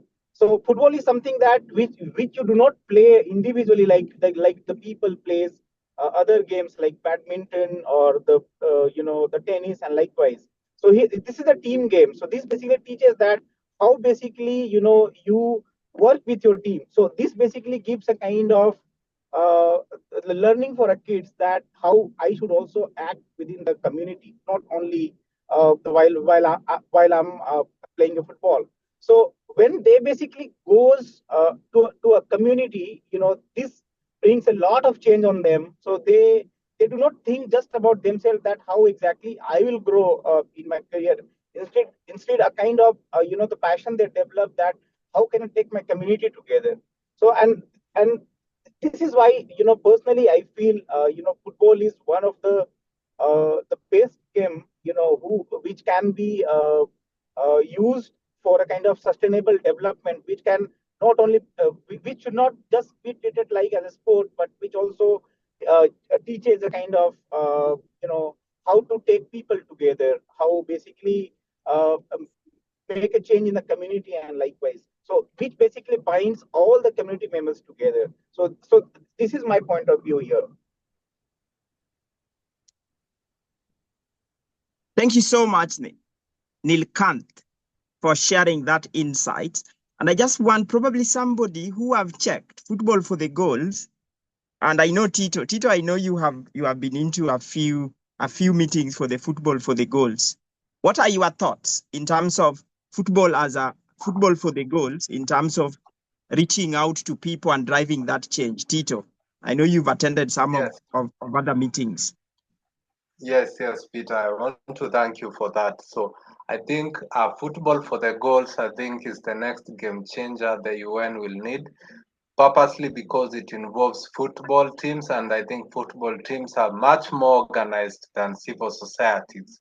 So I think with the power of football, we will have these initiatives put in place, and I think people who play football are very creative, very intellectual, and I think they deserve the chance because in some sort of way they've been marginalized and their voices have not been heard. So I think football for the goals covers universally everyone. So everybody is there. I think it's the best group that have been to this year also.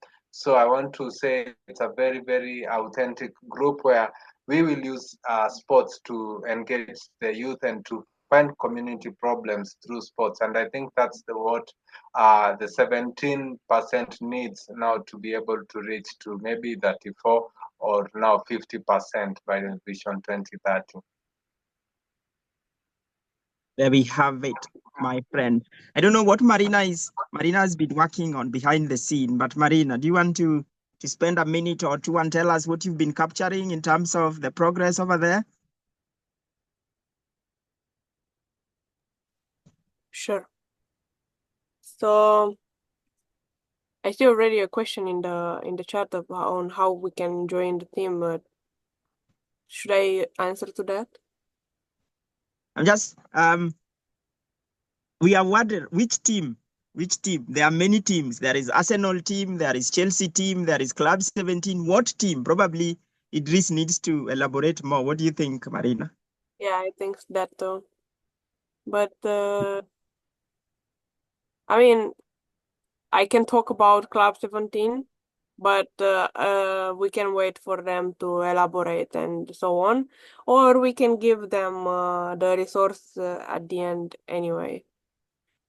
Yeah, okay. So I think what we can do, because somebody asked the team, so we will just take it right away. So together with Tito, you guys can dive right in and shed more light, because towards, as we come closer to the end of it, we want to collaborate. We want to ensure that we get into collaboration and not just bring you into these normal talks where nothing happens. We want to bring you into something that we can follow on through to at least implement what we've spoke about. So between you and Tito, talk to us about Club 17 and how people can be members. To be honest, I'm just curious about it.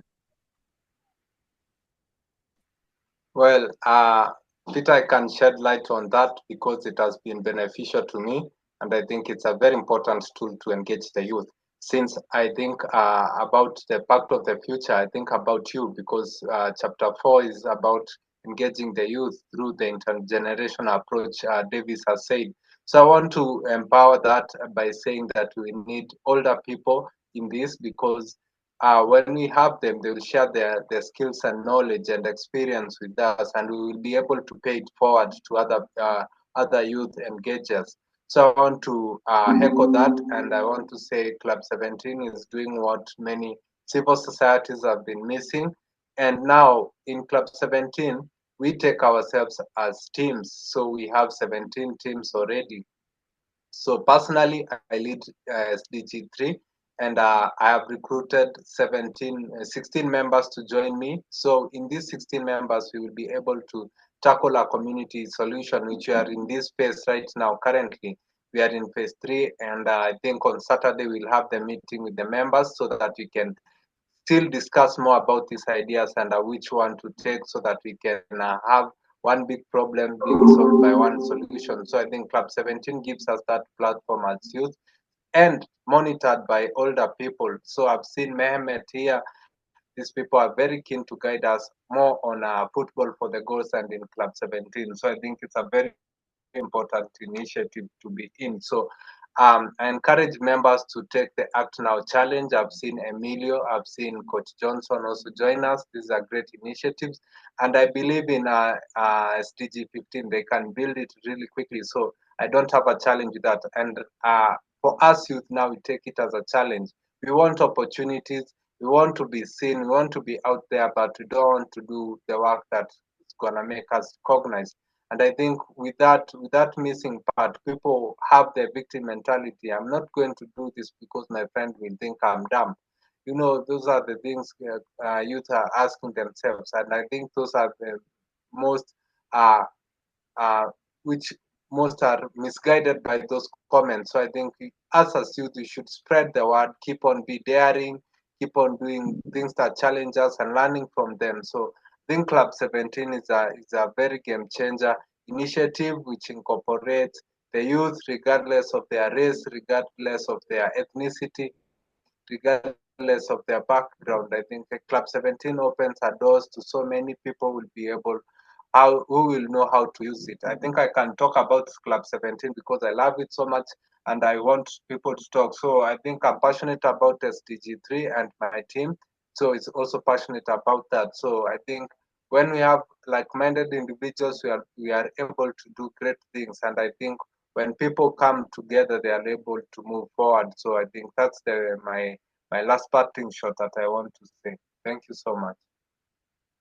Thank you so much, Tito. Marina, do you want to dive right in and add something on Club 17 and how people can collaborate with you? I still see Dorcas in the house. Everybody's still in the house waiting for what areas we can collaborate going forward. Okay, so Tito teams unfortunately is full for now, but we have other teams.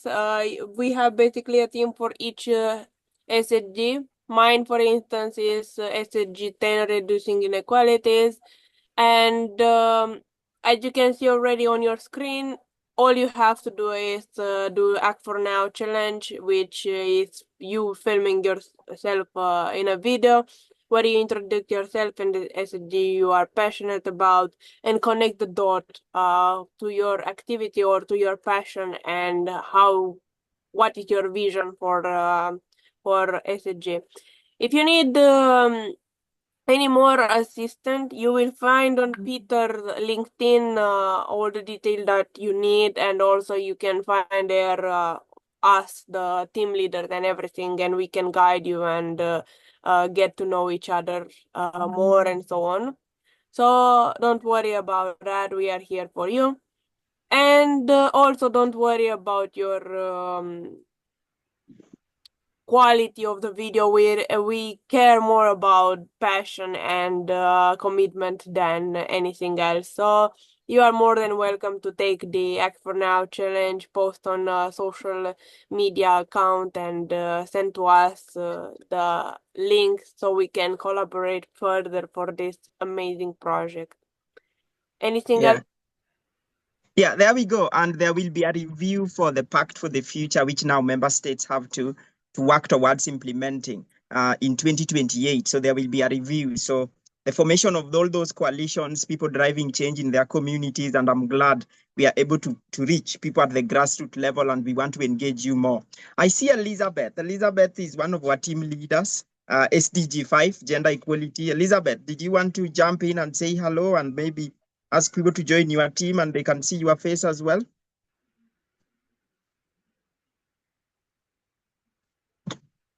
And Nitya also seems to be in one of the teams as well. Nitya, do you want to dive in and share what you are looking forward to from members? So we highlight every team leader that is from Club 17 in the house to just share a little bit of something they might have before I share with you another area of collaboration going forward into 2025.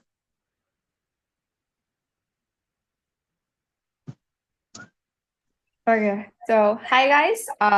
As per we are moving forward to Club 17, we are basically I'm having 8 people out of 17 for the team. My team is team 16 for peace, justice, and strong institution. Well, what we are looking for is a person who actually knows what real action is. Here is where the like-minded people meet to, come up with something really amazing. So as per Marina added, don't worry about the quality of a video. We just need you, a person who is really committed to act now. Being a youth representative, I'm really, really, really in lookout for young people for my team so that we can bring up an intergenerational approach. Intergenerational in such a sense that we are having everybody at the table when a decision is made. Basically, I'm 13 and you're going to see I'm sitting up with people more than the age of 60. And this is what a real decision-making table would ask. So if you really want to join Club 17, I have just put it on Peter's LinkedIn profile or the chats, and I'll also post the WhatsApp group you have to join so that we can keep you in the conversation ahead of this forum too. Thank you, Peter, over to you. All right. I think what we are building, my friends, and why you guys being here is so critical is because lots of voices have always been left behind. And people we see in all these probably spaces, they are people we are used to. And nobody's reaching out to other people. So ours is to get you involved and get the good work you guys are doing to this main platform so you can also build your own story and reach a wider audience based on what you are doing. So by being part of Club 17, what was initiated, all these impact coalitions and what is going on, will give you an opportunity to elevate the work you are doing. So at Club 17 and all we do, even at Global Youth Forum, we want everybody to rise up. And when we speak about meaningful collaboration, we mean it. When I have a connection, I can share it with Tito, I can share it with Marina, I can share it with John, I can share it with Coach Obi, I can share it with Dorcas, I can share it with Gabriel, James, and Elizabeth, and everybody. So my network can be your network. And we don't want to be mean and say, oh, XYZ will copy my idea and stuff. If they come and they want to grow, please help each other grow. And that is something that is unique, and that is something that we are bringing on board. And again, we want to bring the voices that have always been neglected, the voices that are doing things on the ground and nobody's paying attention to. And that is our aim. And that's why, to be honest, this talk, we were only aiming for 15 members. I saw 30 members turn up for this call, meaning we will be needing like to do more of this and engage people more going forward. So another part of collaboration, before we now just leave it open for people to ask few questions because we aim to end on time, that is something we are working on with the UN under Global Youth Forum with other agencies coming up in 2025. And I'm just trying to find it so I can share it with you. An area we could collaborate probably with all of you. So we are hosting inter-county tournament next year. It will be probably in Nairobi. We will communicate all that detail with you guys. But if you are in the football space or any other sport space, this is an opportunity for you to collaborate probably with us so you guys can learn how exactly we do it, how we mobilize partners, and how we grow. Just a classic example, this year, Cooperative Bank sponsored all the 17 teams. How we did it, we have a clear process and the impact we want to deliver. And when you come on board, ours is to help you pass on these skills to you. So whether you are organizing a skating tournament, you are organizing a basketball tournament or a rugby tournament, you can be able to use this similar model and you don't have to reinvent a wheel to do new things. So you could partner with us and then we could be able to pass on these skills to you. So we are aiming for 34 teams next year. I see a lot of teams in Nairobi as well. So we are aiming for 34 teams next year, 17 men and 17 women. We are mobilizing partners to come and support these teams. And with Club 17 coming up with SDG ideas, we could actually mobilize resources to implement those ideas through this particular initiative. So you guys can be able to join in. You can be able to drive these actions with us. Because for us, people have talked. But what are we then going to do out there to implement these talks? So that is another opportunity for collaboration. So Tito, Marina, and my team down at Club 17 have given you a space for collaboration. Global Youth Forum have given you a space for collaboration now. Now it is all up to you to dive right in to take the collaboration, because we can all talk, but only few of us who dive right in to do the things will move the needle. Sometimes you go into these conferences and you see people full everywhere, but after the conference, nothing happens. After the Zoom calls, nothing happens. For us, we want to be different and we want to do things differently by ensuring we follow our talks with real actions. Marina, I bring it back to you.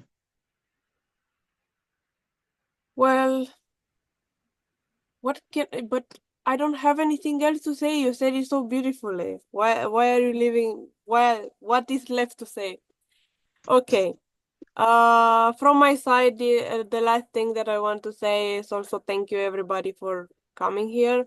First of all, secondly, believe in us and believe in our collaboration. Believe in all this project that Peter is leading, and we are all here together making it possible. And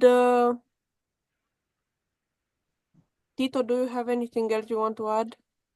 No, Maybe I unless, bring Tito on. Tito have something to add. Tito, go for it. no. Just unless somebody has a question, I think we can end. I can bring maybe Justin. Justin, do you have something? Justin, maybe you have something over there.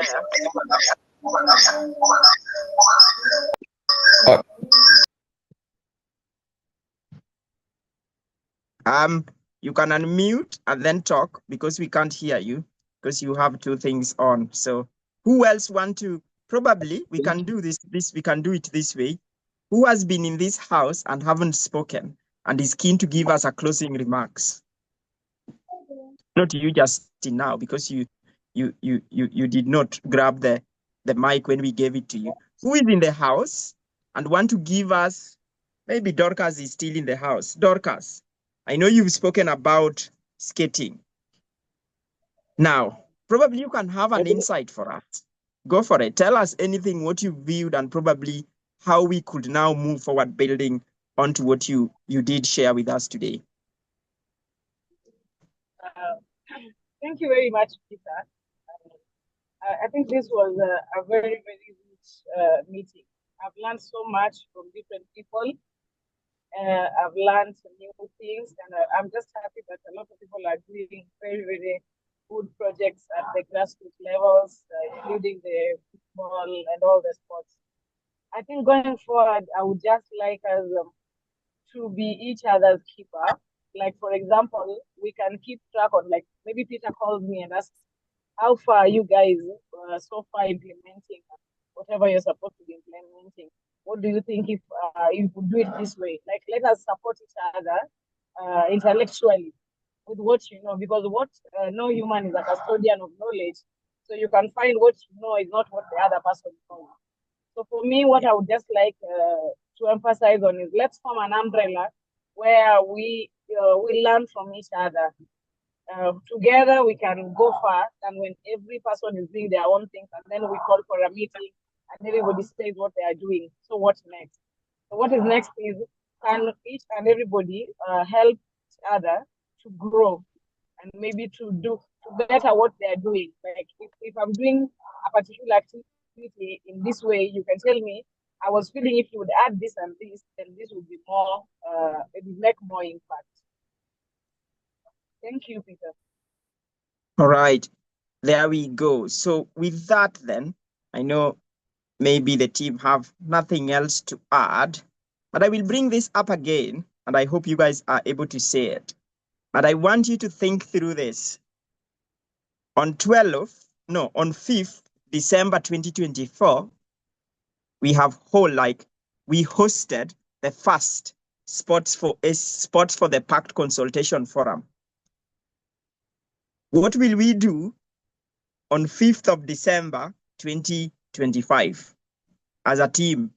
What can we do? And I want you to start thinking around, this is an International Volunteers Day. What can we do together in 2025? And then build it forward. To all these members who contributed today, you guys, I must say, without you, we will not be where we are today. And you as volunteers doing what you do, driving the impact you guys are driving, you have made this happen. Other people would have been, oh, who are they doing this for? But you guys, you've dedicated your 2 hours. You guys have come. You guys have engaged. You've shared your thoughts. I'm confident that together we can achieve something. My learning, I'm happy to pass that on to anybody who wants it. I know I've met a lot of people over here and we talk. If I have that time, I should be able to pass those skills on to you and you can be able to use them. You do not have to reinvent a wheel where a wheel exists. Just grab the existing one and ensure you use that. Solid opportunity for you, my friends. Club 17. Take the video.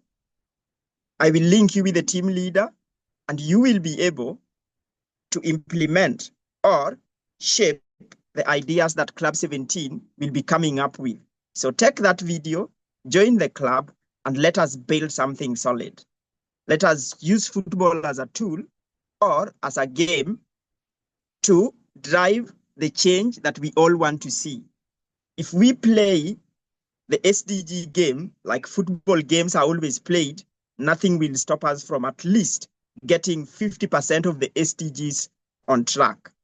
And if you are in Kenya, 2025, we are planning the inter-county Football for the Goals tournament in partnership with other few agencies and the UN, the one we did it with there. We can work together. We can pass on the skills to you so you guys can be able to do all this with us.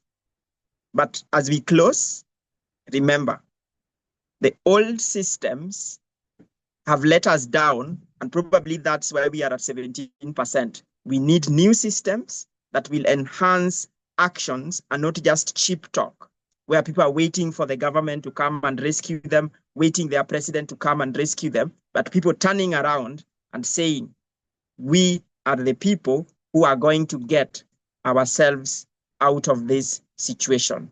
With that, we can have one closing remark because we have 3 extra minutes to spare. So I will leave it over there, either Tito, Marina, Justin, and anybody in the house to just give a closing remarks, your views on how this went, and probably what you envision in the future that can take us to the next level. So I leave the floor open to anyone. Okay, thank you. Can I carry on? Yes, go for it. Okay, thank you everyone for joining our conversation today. It was indeed a great conversation. We have interacted with each and everyone. We have now the views and opinions of other people. At least they shape my opinion and views. So moving forward, let's not again come here for talks alone. Now let's come with the impact. The projects we have done after this conversation, we are ready for collaboration. And it's a great event indeed. It has been. The organizers, thank you so much. And to the members, thank you. There we have it, my friends. Marina, you have your parting shot, and then Tito brings us home. Yes, of course. So thank you all for coming here. Thank you for bringing your curiosities and also your input in our conversation, and being open to have this international dialogue between us, because I'm pretty sure we all learn something about each country perspective, of each of you individual perspective, and that's the most important thing that we can cultivate at the end of the day. Experience with experience make a lot of bricks that we can build something, and that's the main point I want you all to remember. This is why we are here. This is why we have to build communities first and then anything else. Thank you so much. It was a pleasure for me to be a moderator here and engage with you. Thank you, Peter. And let's share more ideas in the futures. I think Tito Nitya want to share something, and then Tito brings us home, and then we can just go and celebrate our volunteer, the International Volunteers Day, saying at least we've started another solid movement going forward. Nitya, do you want to jump on, and then Tito, you bring us home? Yeah, we can. Okay. So guys, sports are more than competition. They are a mirror of the world we want to build, one of unity, resilience, and progress. If we can harness this power for the SDGs, imagine the impact. The same energy that fills the stadiums can fill the classrooms, rebuild communities, and restore hope. The question is no longer we can, it's will we. Let's not leave this potential of sports unrealized. The future is in our hands. Let's play to win, not just for ourselves, but for generations to come. Thank you. Thank you so much, Nitya. Tito, your final word. Yes. Thank you, Nitya. Thank you, Marina, my colleague. Thank you, Omondi, also for this initiative. So I want to thank everybody who contributed, from Coach Obi.